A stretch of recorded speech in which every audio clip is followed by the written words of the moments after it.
saya nak sentuh jugalah perkara yang biasa yang disentuh oleh sekumpulan golongan yang mengatakan, contohnya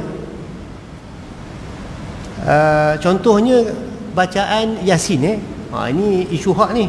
Ini kan viral pula, biar lantak lah, viral lah. Tak ada masalah sebab kita betul.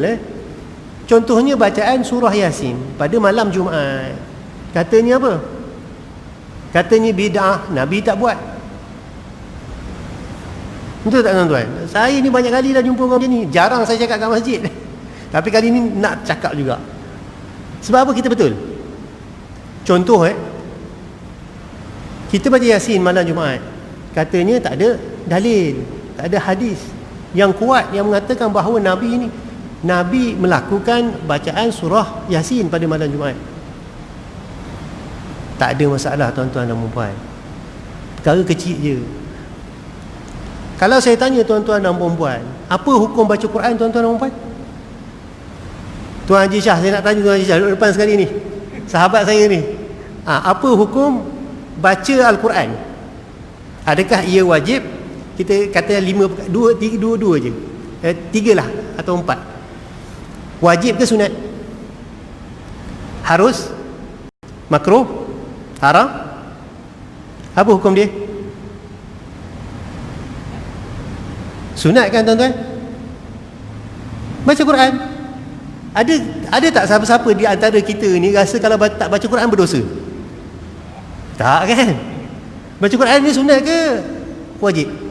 Sunat lah, hukumnya sunat. Betul? Hukumnya sunat. Tapi jadi wajib bila tuan-tuan dan puan? Bila kita sembahyang. Kena baca Fatihah. Wajiblah jadinya. Tapi hukumnya di luar, hukumnya sunat tuan-tuan dan puan.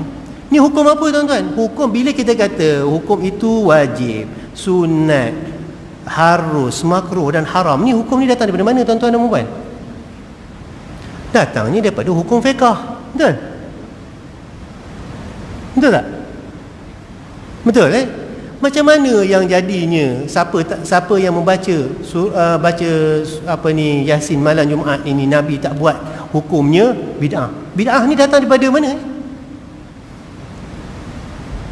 Kalau dia katakan ini tidak disyarakkan oleh Nabi, maknanya dia nak katakan hukum ni haram. Katalah haram sekalipun, tak apa dengar dulu. Kita hukum haram sekalipun. Macam mana boleh datangnya bid'ah? Bid'ah ni hukum datang daripada mana?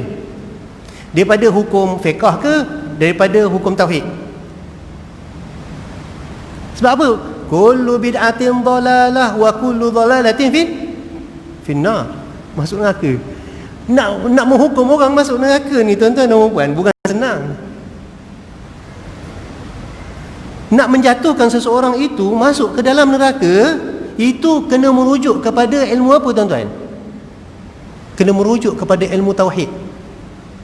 Macam mana dia bawa daripada hukum fiqh masuk ke hukum tauhid? Tak boleh tuan-tuan. Sebab apa? Orang yang tidak sembahyang hukumnya berdosa besar. Betul tuan-tuan? Setuju tak dengan saya bahawa orang yang meninggalkan sembahyang itu hukumnya berdosa besar? Setuju ke tak setuju? Kalau orang tu tak sembahyang seumur hidup dia jadi kafir ke?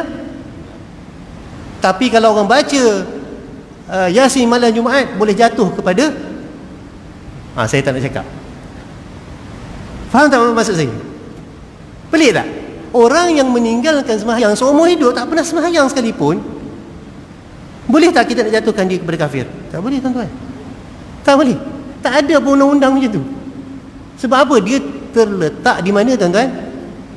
Dia terletak di hukum fiqh. Dah tu macam mana kita nak tahu orang itu boleh masuk neraka serta-merta tanpa kita nak menghukum apa-apa? Bila dia menafikan rukun iman, tak percaya rukun iman 6. Bila dia menolak hukum agama Islam, ni dalam Quran tak ada. Itu betul. Itu boleh menjatuhkan dia kepada murtad dan masuk neraka. Itu betul.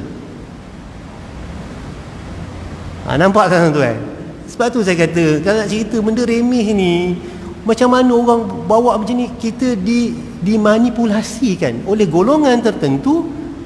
Sebab apa? Dia ada kepentingan dia tertentu. Kita ni dia cakap tak ada kepentingan tuan-tuan. Saya cakap ni bukan seronok pun. Tak ada orang seronok pun dengar saya cakap ni. Saya bukan pandai mana pun. Tapi dalam bab macam ni kita kena faham, setiap ilmu itu ada disiplin dia. Macam mana orang yang tak sembahyang seumur hidup kita tak boleh nak jatuhkan dia kepada kafir? Macam mana orang yang baca Al-Quran malam Jumaat boleh senang-senang kamu kata bid'ah, boleh masuk neraka pula? Benda hukum sunat tuan-tuan. Kalau tak buat pun tak apa. Betul tak tuan-tuan? Tuan-tuan setuju tak dengan saya? Benda yang sunat macam mana boleh membawa kepada kafir? Katanya Nabi tak buat. Nabi tak buat boleh masuk ke kafir ke? Kita beri contoh yang paling mudah lah tuan-tuan. Guna akal kita lah. Di akhirat nanti di akhirat nanti Allah Ta'ala bangkitkan kita. Wahai si fulan, si fulan, wahai Tuan Syah, Tuan, awak ni pada malam Jumaat disahkan telah membaca surah Yasin. Allah Ta'ala kata kepada Tuan Syah, Syah, awak telah baca surah Yasin malam Jumaat.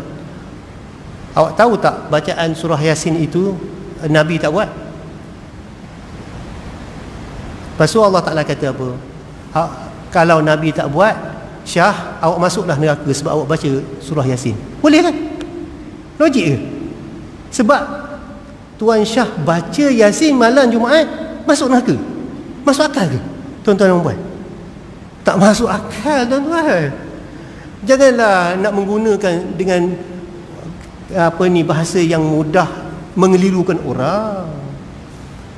Yang mudahnya kita cakap bahasa yang mudah, masuk akal lah sikit. Di akhirat nanti orang yang berselawat kat Nabi, takkanlah Allah Ta'ala kata Nabi tak buat macam ni, awak disebabkan Nabi tak buat awak masuk neraka. Orang ni semayang 24 jam semayang. Awak ni terlalu banyak sangat semayang, Nabi tak buat macam ni pun, awak buat lebih daripada Nabi ni, awak masuk neraka. Macam tu ke tuan-tuan? Hukum akal tak boleh nak terima tuan-tuan. Tak apalah siapa nak viral lah, tak kira lah. Saya tak peduli